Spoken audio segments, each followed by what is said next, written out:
देख रहे हो तुम इसकी हरकतें?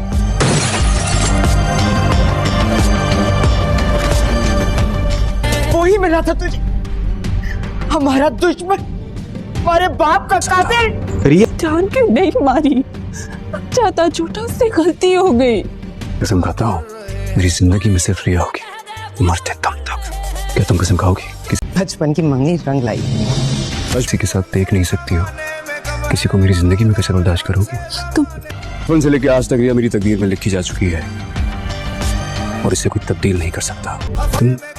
तुम भाग रही हो खुद से। रिया,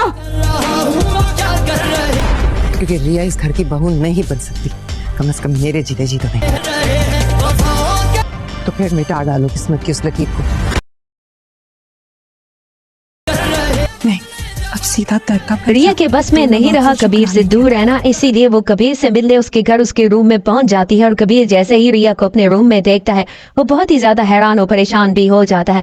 और रिया कबीर से कहती है, तुम ना ही मेरे मैसेजेस का जवाब दे रहे थे और ना ही मुझसे बात कर रहे थे और ना ही तुम मुझे पढ़ाने के लिए आ रहे थे। तो कबीर रिया से कहता है, तुम्हें तो मुझ पर एतबार नहीं है, इसीलिए तुमसे बात करने का भी क्या फायदा। रिया कबीर से कहती है, जैसा तुम सोच रहे हो वैसा नहीं है, मैंने तुम्हें उस लड़की के साथ देखा था जिसकी वजह से मुझे बहुत ज्यादा गुस्सा आ रहा था। कबीर रिया से कहता है, तुम ये बात मान क्यों नहीं जाती, तुम मेरे बगैर नहीं रह सकती और तुम खुद अपने आप से भाग रही हो और तुम्हें अब इस बात का इकरार कर लेना चाहिए कि तुम मुझसे मोहब्बत करती हो। कबीर रिया से कहता है, मैं तुम्हारे सामने कसम खाता हूँ, मेरी जिंदगी में रिया है, रिया थी और रिया ही रहेगी, तुम्हारे अलावा कोई भी नहीं आएगी।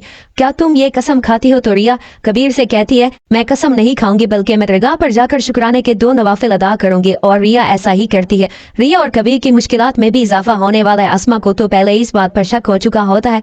रिया कबीर से मिलती है, इसीलिए वो छुपकर दरगाह पर रिया और कबीर के मिलने का इंतजार कर रही होती है। और अस्मा की नजर कशफ पर पड़ जाती है और वो जाकर उसे पकड़ लेती है और उसे सच जाने की कोशिश करती है, लेकिन कशफ कुछ भी नहीं बताती और बिल आखिर अस्मा की नजर रिया पर पड़ जाती है। रिया और कबीर को एक साथ देखने के बाद अस्मा आपे से बाहर हो जाती है और उसे कबीर और रिया पर बहुत ही ज्यादा गुस्सा आ रहा होता है। वो गुस्से में रिया को लेकर वहां से चली जाती है और कबीर बहुत ज्यादा परेशान हो जाता है। कबीर को ये बात समझ आ चुकी होती है कि अस्मा किस कदर गुस्से वाली है, वो रिया को नुकसान भी पहुंचा सकती है।